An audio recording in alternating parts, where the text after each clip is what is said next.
Welcome to the 2020 Virtual Candidate Forum. Our desire is to create informed voters by giving the Plant City community an opportunity to meet every candidate on their ballot. At the Greater Plant City Chamber of Commerce, we are a connector and convener in the community of current and rising leaders. When we all work together, we are Plant City Strong. This event would not be possible without community involvement. We would like to thank Tampa Electric, Fried Egg Productions, South Florida Baptist Hospital, the Hillsborough County Farm Bureau, and the many other generous supporters. Without further ado, let's hear from this candidate.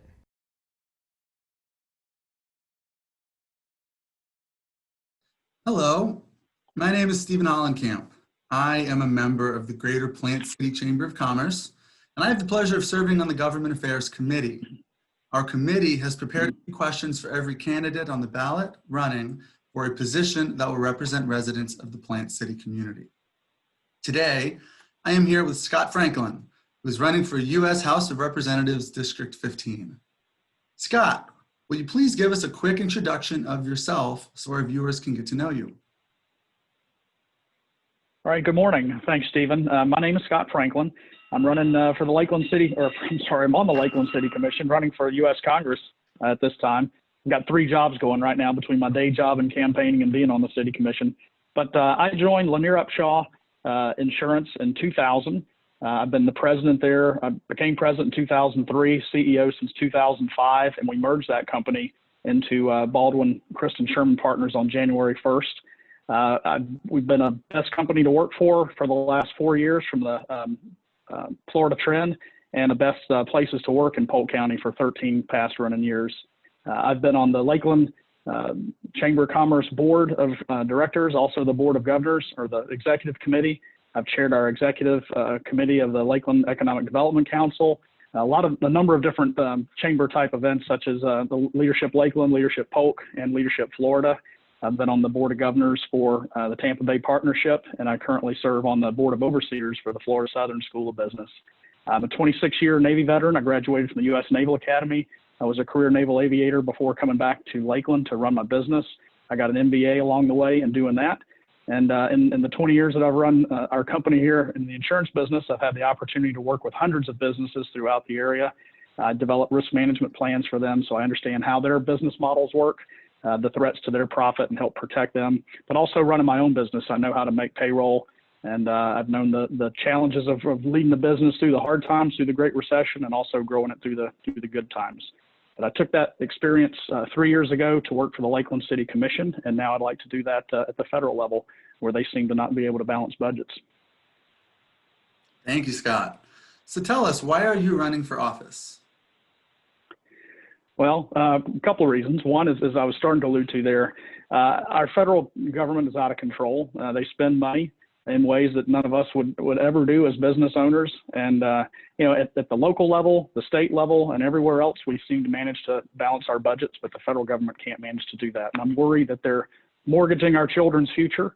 For the first time in my life, we were always told that our children should have a better life than we've had, and we can prepare that way for them. Our kids don't believe that now. When they see what we're doing and squandering their futures, they don't think necessarily that America's brightest days are ahead, and I do, but I think it's time that we bring control back to Washington.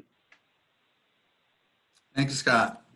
Okay, during your time in office, what do you plan to do for the Plant City community? Well, first and foremost, my top priority would be, particularly now during coronavirus, getting America back to work. And we've got record high unemployment. Stimulus packages have helped. I think in the hindsight, when we look back over those later, we're going to see that we wasted a lot of money. I think we need to be incentivizing people to work instead of not work. I have a lot of hope for the next round of stimulus spending that's coming out, that we're going to be a little more careful in how we do that, and we don't incentivize people by paying them more to stay home than it would be to get them back to work.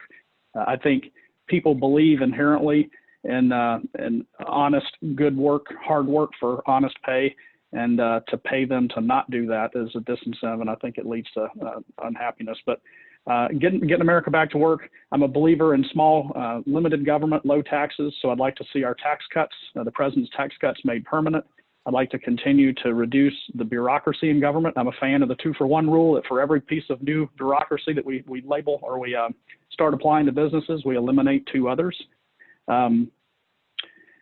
We need to continue to strengthen our national defense, but more locally, from a business perspective, a high priority for me would be coming up with some significant healthcare reform that would start with a permanent repeal of Obamacare.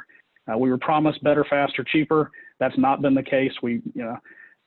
Medical costs continue to skyrocket, and as a business owner, that's frustrating. And I'm actually in the business where we sell health plans to companies, and there's nothing else we do in our lives that has less transparency than in the world of medical care. So I'd like to bring transparency to it. I think we need to, any kind of reform would certainly cover pre-existing conditions. So that's a non-negotiable. But I'd also like to see us develop the ability for small businesses to band together and into association plans. That's been a high priority for chambers. I know I've worked with our Lakeland Chamber to try to do that, and we're blocked at every turn. It's interesting that as a small business owner who then went to the Lakeland City Commission, I found that my health insurance rates for my family, by me being a member of the Lakeland City government, were about half of what I could get as a small business owner. And there's really no reason for that. There's no reason why small businesses couldn't band together and get that same bulk pricing that larger companies do. So that would be a high priority for me. Those are just some of the things, but that would get us started. But overall, I'm a free trade guy. I know the president is trying to, we're trying to get China to play by the rules. So I'm normally one who would not be in favor of things like tariffs, but that's predicated on the assumption that everyone's playing by the same set of rules. So I think renegotiating the NAFTA agreement is a right step in the right direction, but I think we need to be looking at all of our treaties and make sure they're fair to American workers and our employees here. You mentioned the virus. Due to the effects of the virus, there will be a decrease in tax revenues. How will you address the budget shortages, and where will you cut and where will you prioritize? Well, I would certainly start by looking at the things that are in some of these packages that we're spending now, and I would not be bailing out states and governments that haven't managed to manage their budgets successfully, like we have here in Florida. For those states that don't have balanced budgets, I think they need to figure out their own issues, and if that means they have to declare bankruptcy before they receive any federal help, then I would certainly do that. I think we need to take a real hard look at some of the entitlement programs that we have. Long term, I'll be 56 later this summer. When I came into the workforce decades ago, I was told that Social Security would be busted and I should never count on receiving any of that. I think we need to take care of our seniors, and nothing we should do would impact anyone who's currently retired or approaching retirement. But I do think we need to look very hard at folks coming into the workforce and restructure some of these long-term promises.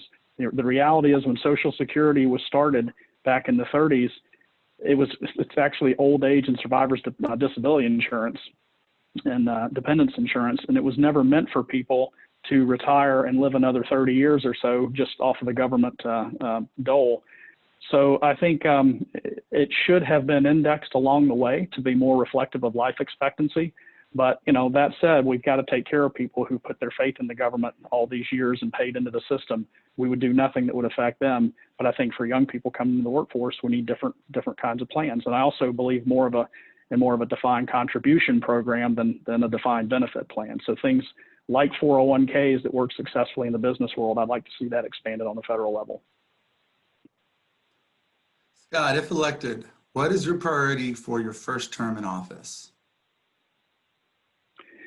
Well, if you'd asked me that 6 months ago, I would have said other things. But right now, clearly COVID is not going away. I think we're going to feel the effects of that. Even if we get a vaccine by the end of this year, the impact we're seeing on our economy is going to take us, I think, years potentially before we get back to the great norm that we had going into 2020.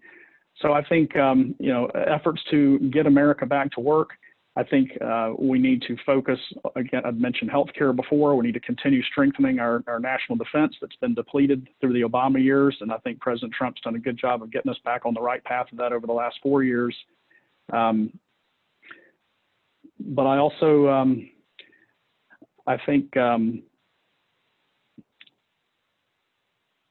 let's see, defense, the tax plans, reducing our government waste that we see at every turn. Those would be the first things to get us going. But I think more than anything else, it's the highest priority right now is going to be finding a way to reduce the spread of just government overspending and getting our people back on their feet. All right, Scott, that's it for our questions. Anything else that you'd like the viewers to know before we go? I think when folks have an opportunity to vote in the primary on August 18th and then again in November, I think we have a clear choice. If you look at the candidates and the folks, I would urge everyone to take a real hard look at people's backgrounds and their skill sets and what they bring to the table. And I do believe that of all the folks in the race, that I bring the broadest depth of experience to the table from both a leadership background with a career in the military. I know what it's like to serve our country. I know what it's like to lead a small business and medium-sized business through hard times and through tough times. And I've been involved in our community and have a demonstrated track record of leadership for over 20 years back here in the Tampa Bay area. So I would appreciate everyone getting out and vote. I know it's going to be tough to get people to the polls this time, but I think this is one of the most critical elections in our lifetime, probably the most critical. And please get out there and vote on August 18th, and I'd appreciate your support. Thank you. All right, Scott, thank you for your time. We appreciate it. Thanks.